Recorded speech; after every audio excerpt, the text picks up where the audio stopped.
Good morning, Congressman Barr. How are you today? I'm doing just fine, thank you.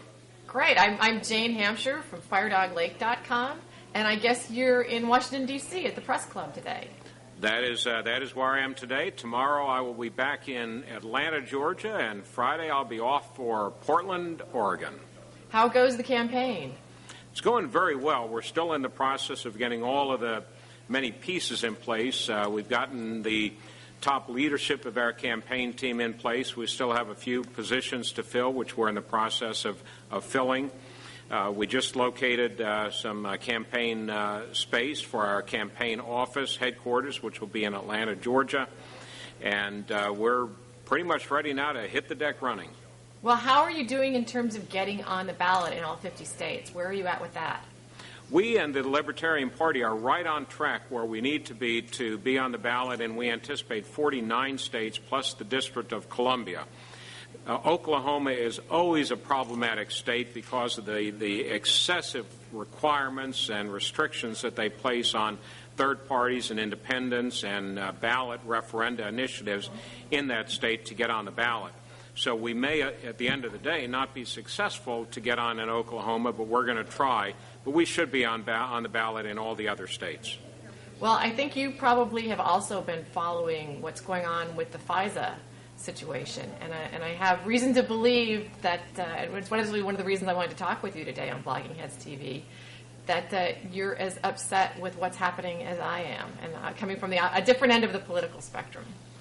Well, if your sources tell you that I am upset by the FISA legislation, those are reliable sources. I have been fighting against this notion that the president, any president, George W. Bush, a Democrat president, or anybody, ought to have, and that the American people ought ever to allow their government to have unfettered power to listen in to their private conversations without getting a court order, without there being an emergency, without there being any link whatsoever between the American citizen that they're seeking to surveil surreptitiously and suspected illegal or terrorist activity. Yet that's precisely where this legislation would lead us. The government would have the power to listen into virtually any international phone call or international email without establishing any link whatsoever between an individual and any suspicion that they're doing something wrong. Well, and I think almost worse than that is that it just throws, 40 court cases out of court that are currently underway where people are trying to find out the extent to which they've been spied upon?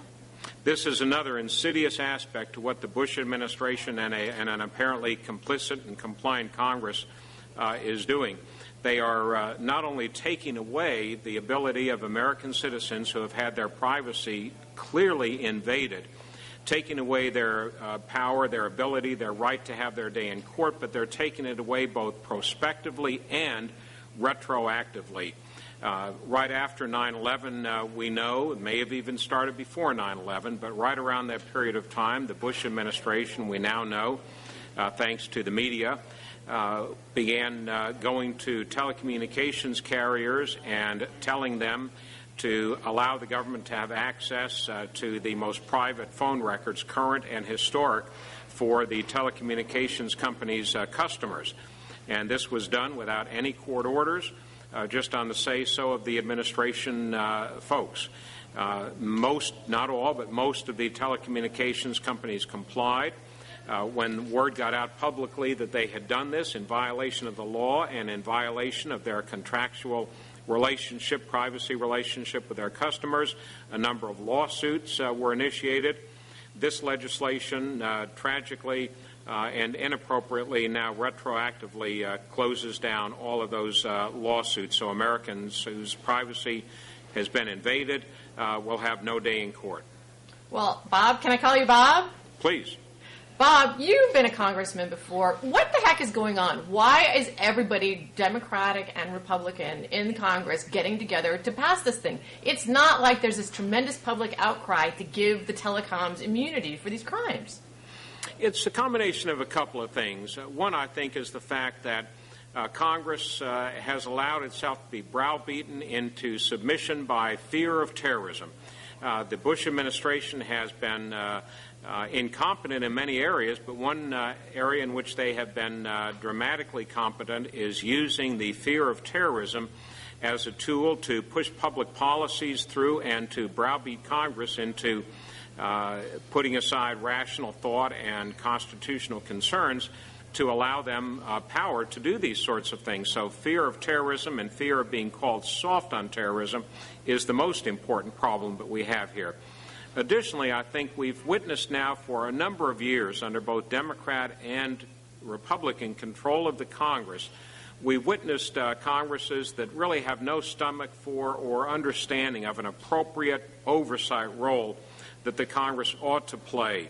And Congresses, time and again, simply view their role as appropriating monies and not paying very close attention at all to such fundamental issues as executive branch power, the Fourth Amendment, and other constitutional concerns. Well, I think you quoted Ayn Rand one time saying that if you take away a man's privacy, you have no power left. If the government, controls you at that point. Why don't you think the other candidates, John McCain and Barack Obama, are as upset about this as you are? I mean, do you think that they want this power for themselves? I do think that they want this power for themselves. One of the hallmarks of modern presidents has been to view the powers that they inherit from their predecessor as a floor, not a ceiling.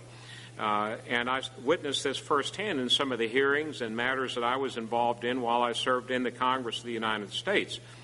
Democrats would take shots at a Republican president, and Republicans in the Congress would take partisan shots at Democrats in the White House.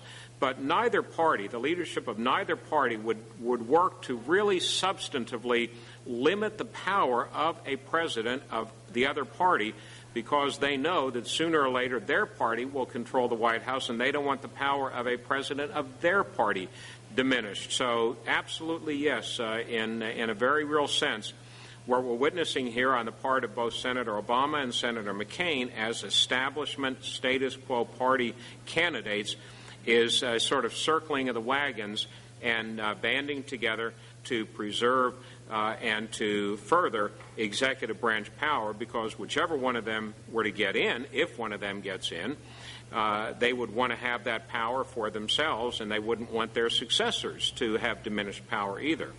Well, I think that many Americans, when they view this situation, they think, well, it's just terrorists. What do I care about their civil liberties? But historically, I think you know and I know that when the government has the right to spy on its citizens, it starts using them for political purposes. Martin Luther King was spied against. JFK was wiretapped. John Lennon. And that information gets used. I mean, can you talk about that a little bit? Because I don't think people get that. You're absolutely correct, Jane. This is not something that was begun by President Nixon. We've seen it with presidents going back to Woodrow Wilson, as a matter of fact, but it really became pronounced with the advent of the modern age of technology. JFK, Lyndon Johnson, of course, Herbert Hoover, as the longtime FBI director, perfected the technology of that day and age to spy on American citizens for political reasons. President Nixon took it to even newer and higher levels, and we see it make a quantum leap here again in the George W. Bush administration. It's all about power. When one looks at the needs that the government legitimately has to conduct foreign intelligence surveillance, that is to gather information for foreign intelligence, national security purposes, they already have pretty much all the authority they legitimately need to target terrorists, known terrorists, suspected terrorists, associates of known terrorists, whatever one wants to classify as a legitimate threat. They can already gather that intelligence. They can already conduct the electronic surveillance. What's important in this latest legislation is that it has nothing whatsoever to do with gathering real intelligence on real or suspected terrorists. It reaches far more broadly than that, and it would include within the universe of people who could be surveilled every American who picks up a phone or uses the Internet to send or receive an email transmission with somebody overseas. That's all it takes for the government to listen in. Republicans used to, for example, be very skeptical, as you indicated, of the government power to listen in and invade people's privacy, because they would know that that power could be abused, mistakes could be made. But this seems to have been forgotten by the latest generation of neoconservatives and Republicans. They think that simply because the government says that it's going to use this power for a good reason, that is to make us secure, or at least make us feel we're secure, that it's okay. The fact of the matter is it's never okay, and that is not the constitutional burden that our framers placed on the government. Well, I think that we're sort of witnessing something interesting happening here, because trust me, Bob, you and I before have had our differences. As a good liberal who watched the impeachment trials, but I have to say that you've really earned my respect on this issue, and I think it's emblematic of something that's happening worldwide.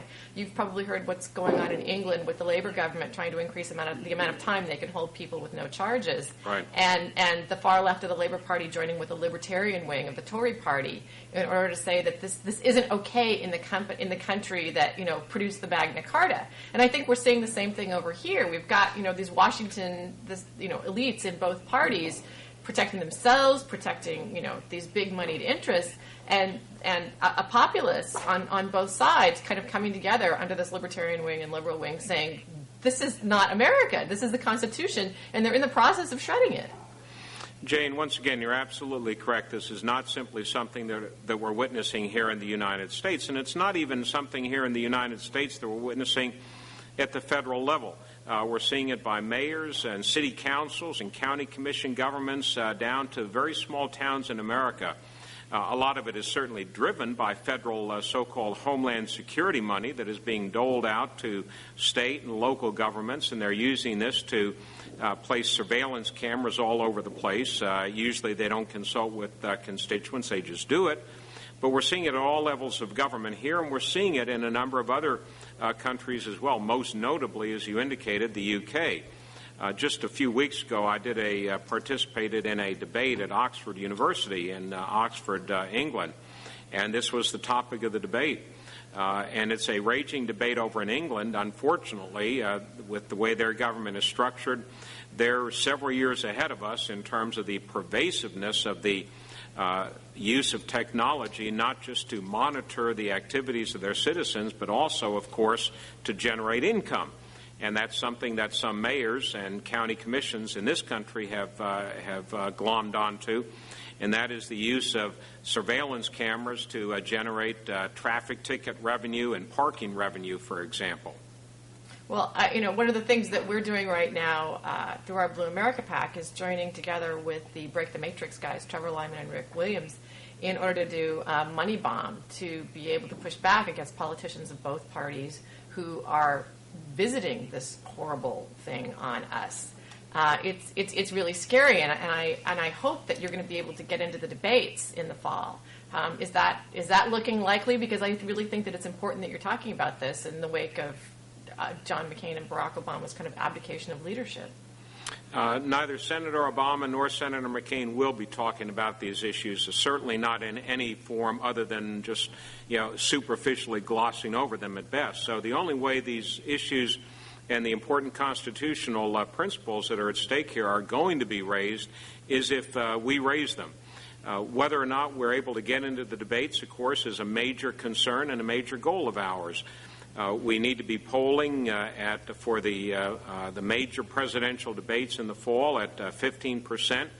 But more important than that, or just as important as our polling at 15%, which I believe we will accomplish by that time, is the fact that the Presidential Debate Commission needs to hear from the American people in large numbers to force them to open up the debate to Bob Barr and to make sure that these issues do get discussed, because if they don't hear from the American people that they want a robust, open, substantive debate, it will not happen.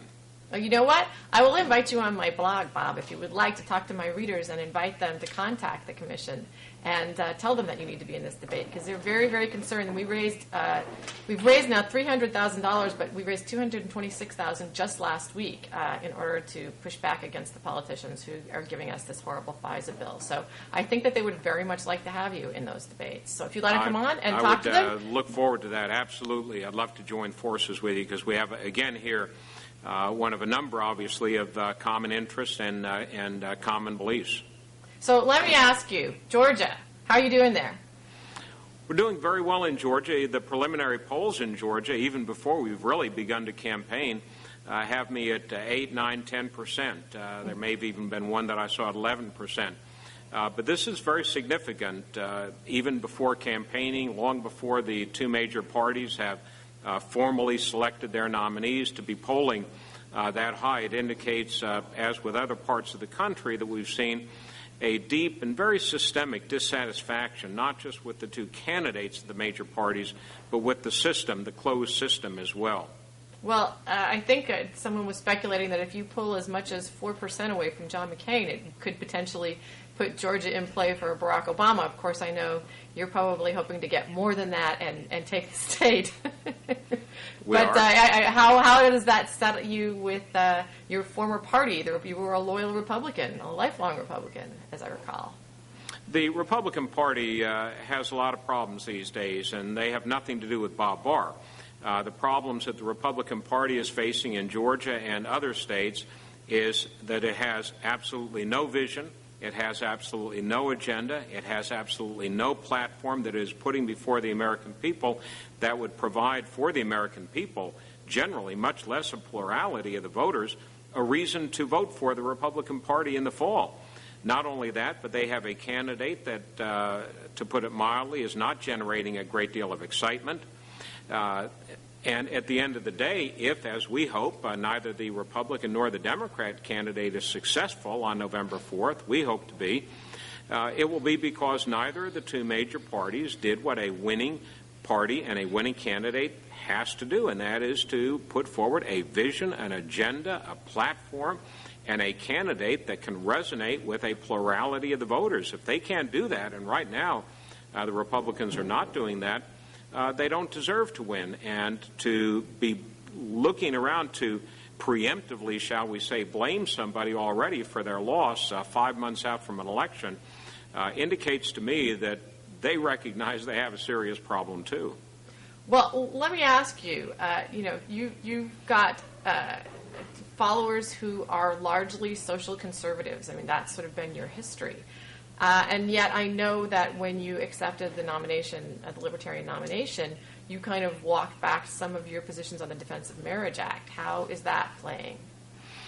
I think most people that understand and follow what I've stood for and what I've been saying and the principles on which I've based my public policy work over the years see a great deal of consistency here. The Defense of Marriage Act, the operative provision of which stands for the proposition that each state should be free, its citizens that is, to decide a definition of marriage that they wish and not have another definition from another state forced on them, I think is a very important principle of federalism.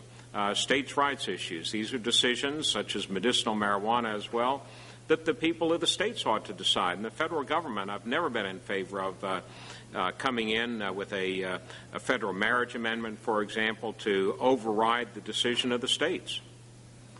But aren't your followers going to want more from you on that? I mean, you've been pretty notoriously anti-choice. I think at one time, what was it? You said that you referred to the flames of hedonism lapping upon our nation.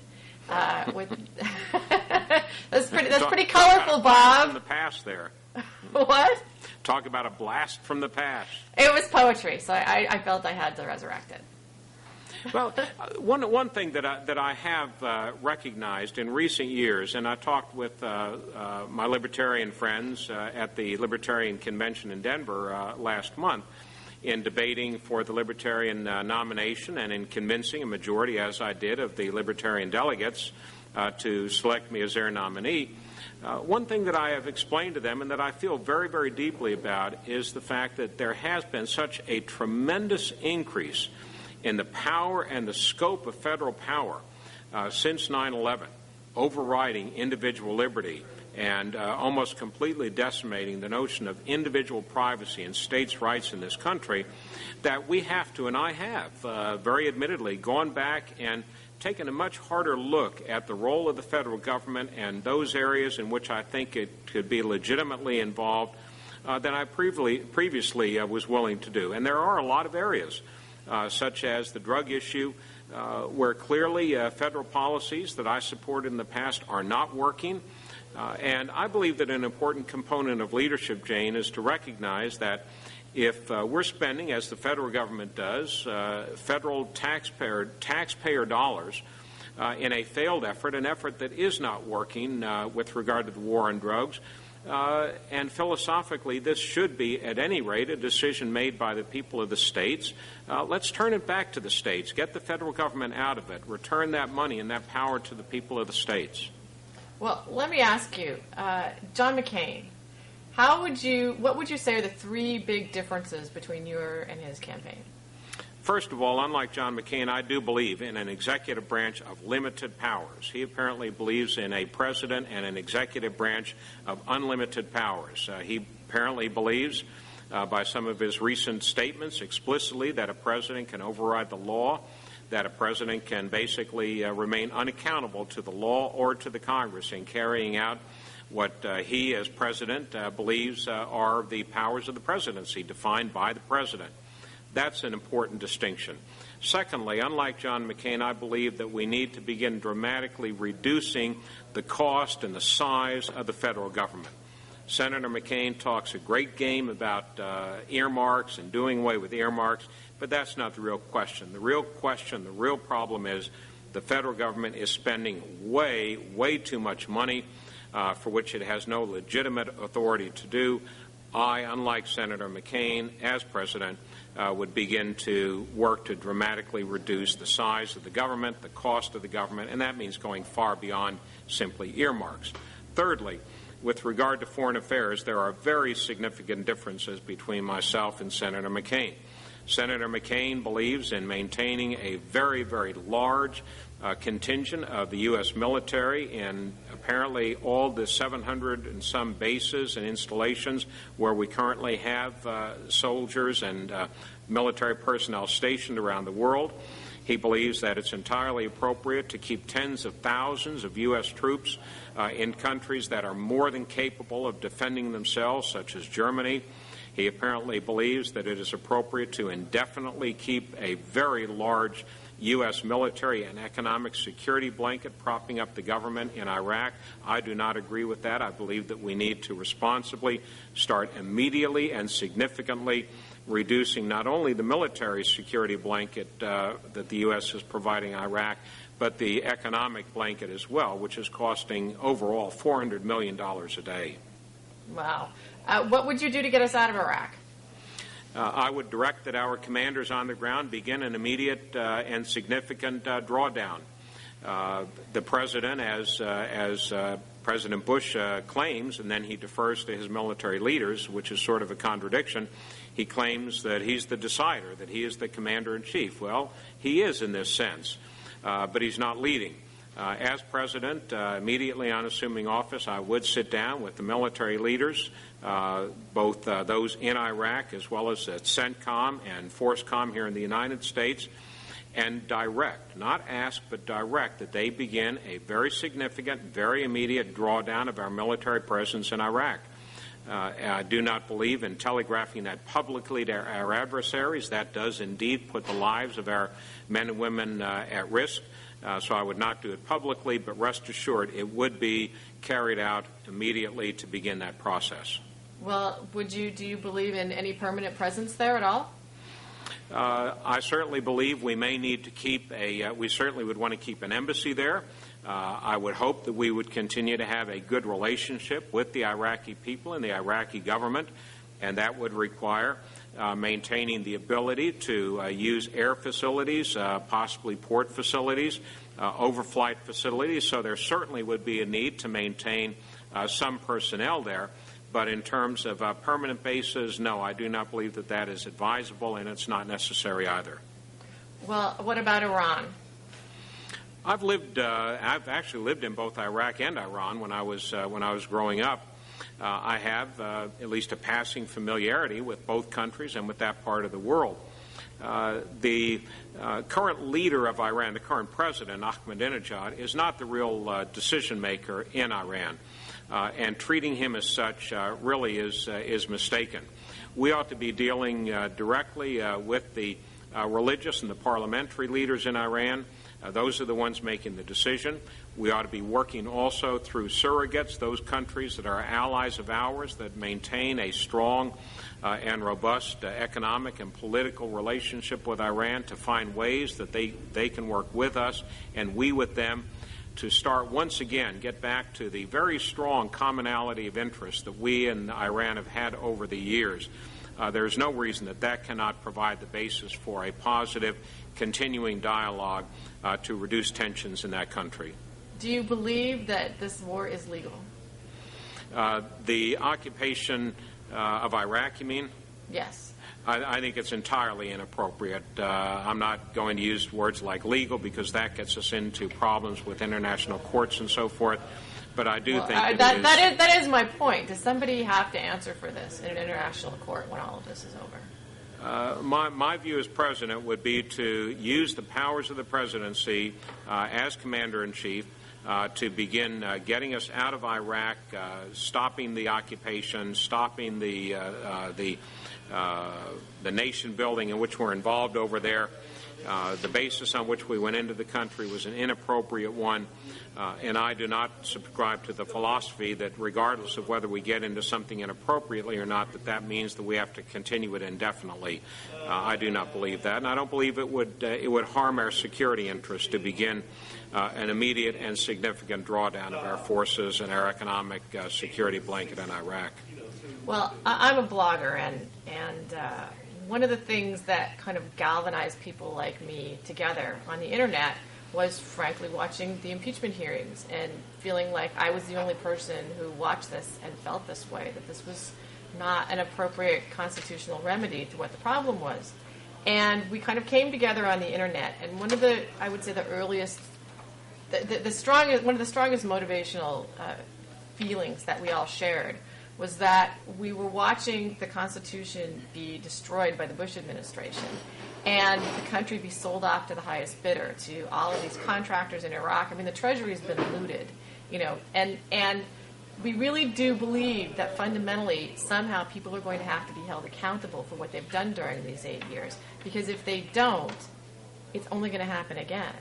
And listen, I know that you've been a very vigorous in your pursuit of protection of your interpretation of the Constitution. So going forward as president, what would you do, Bob, to make sure this didn't happen again?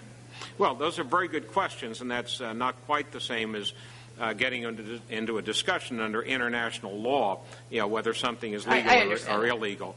But no, the questions you've raised and the examples you've cited are very serious ones. Congress has abrogated its oversight responsibilities. It should have been looking into these things. It should have been looking into whether or not the specifics of the FISA law were in fact violated deliberately and with intent by the Bush administration, to gather the evidence on that, to do the same with regard to the allegations that laws were violated with regard to the use of torture, rendition, and habeas corpus. And as president, I would think that these things should be looked into. I do not believe, as Senator Obama apparently believes in a statement that I saw him make recently, that basically bygones should be bygones, the same view that the Bush administration took with regard to possible violations of law by the prior administration. These things need to be looked into to assure, as you say, that they don't happen again. Now, as president, I would not engage in them. But I think it is important institutionally to inquire into them both within the executive branch and through the oversight responsibilities of the Congress. And I would do what I could to do that.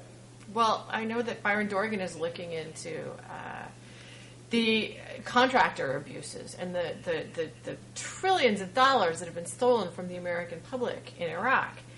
Is that something that you would pursue? I know, Joe, I think you referenced earlier Homeland Security. Joe Lieberman is the chairman of the Senate committee that's supposed to have oversight to Homeland Security. There is none. I mean, Naomi Klein cites a statistic saying that the Department of Homeland Security over the past 8 years is now bigger than Hollywood, all at the feeding at the taxpayer trough.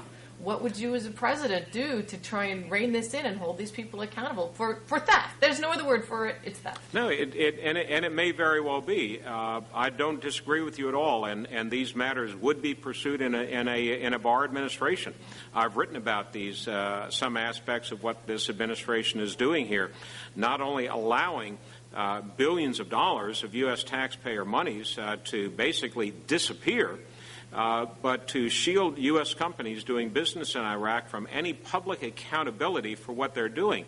The president several years ago, I don't recall whether it was in 2004 or 2005 perhaps, signed an executive order that basically allows for any company doing business in Iraq at the behest of the U.S. government to be exempt from any of the public accounting requirements that they might otherwise be subject to that would allow the American public and enforcement agencies to view whether or not what they're doing is lawful or not. That's entirely inappropriate. That's the sort of executive order that I would rescind. But I would pursue through the Department of Justice gathering evidence to determine whether or not laws have been violated, and if they were, that they would be prosecuted. Well, how, as a former prosecutor, do you view what has happened to the U.S. attorneys in the Justice Department and the politicization of the Justice Department over the past 8 years? I think it's very, very problematic, and I think here again Congress began to inquire from an oversight standpoint into this, but then they just moved on to other things. The attention span of the Congress is far too short these days. They needed to look into this because certainly a president can hire and fire a U.S. attorney, as with other members of his executive branch, but if, in fact, a president or an attorney general takes disciplinary action and removes a United States attorney as potentially part of an effort to obstruct an investigation or to halt or preemptively halt a legitimate investigation, that is improper. That could be obstruction of justice, and it ought to be looked at from that standpoint. Unfortunately, that has not happened thus far, but I think it's important to do that to reestablish the integrity and the credibility of U.S. attorneys' offices. Well, if you walked in as president, this would be the Justice Department that you would inherit. How would you deal with that? Well, first of all, by appointing an attorney general that understands that the role of the attorney general is to serve as the upholder of the Constitution and the laws of this land, and to serve as the chief law enforcement officer for the country and the Constitution, not as the personal lawyer for the administration or the president. It is not the job of the Attorney General or the Department of Justice to find ways to allow or to justify an administration or administration officers or officials from violating the laws of this land. That's not the job of the Department of Justice. You start the process, I would start the process by ensuring that only a nominee for it would be only a person would not be nominated as Attorney General that understands that fundamental role of the Attorney General. Inherent contempt. Do you think that this is something that the Congress, a tool that the Congress should be using right now when their subpoenas are being flouted by the administration? It is sort of an anomaly and a very inappropriate one, whereby the administration says, well, it is a legal impossibility for a member of the executive branch to be held in contempt of the executive branch. To me, that's a non sequitur, and Congress here again has not pushed the issue. If, in fact, a member of the executive branch is subpoenaed to the Congress or called to testify before the Congress, refuses to testify, then they should be held in contempt. And this notion that simply because they serve an administration, that an administration Department of Justice cannot hold them in contempt is ludicrous. I'm going to jump off a little bit off the beaten track here. By the way, I have to leave in just a couple of minutes here. Okay, then I'm going to ask you one final thing. I'm going to make you say it, Bob. I'm going to make you say it. Bill Clinton or George Bush? Well, I actually answered that on Mob Logic just recently. I know. I just wanted to hear it. As somebody who sat there for a long time, tucking ashtrays to the television, I just want to hear you say it, Bob.